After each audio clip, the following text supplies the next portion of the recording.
បាទនេះដមីក៏ចូលហើយខាងតាគាត់ស៊ីមួយគ្រាប់ឥឡូវដមីខាងពូគាត់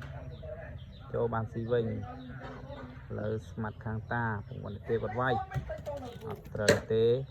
គាត់លើកមួយគ្រាប់ទៀតហើយនេះត្រូវគាត់បានស៊ីមួយទៀតឥឡូវស្មាត់ខាងពូគាត់វាយវិញវាយមួយស៊ីមួយអូយអុកសល់ស៊ីពីរអូលើតាគាត់ចូលតាគាត់ដើមីលើចាំមើលស្មាតគាត់វាយទៀតណយវាយទៀតហើយវាមួយស៊ីពីរមកហើយអត់ត្រូវទេ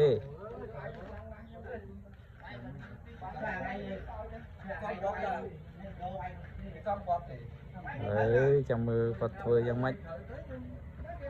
ខាងតាគាត់ស៊ីមួយហើយដមីខាងពូគាត់សម្រេចចិត្តថាវាយមួយស៊ីពីរនេះស៊ីពីររបស់គាត់ប៉ុន្តែចុងក្រោយតាគាត់នៅមកគ្រាប់ចាំមើលគាត់ចូលបានស៊ីអត់តាចូលបានស៊ីតាជាអ្នកបានមួយគ្រាប់នេះតាអ្នកស៊ីមួយគ្រាប់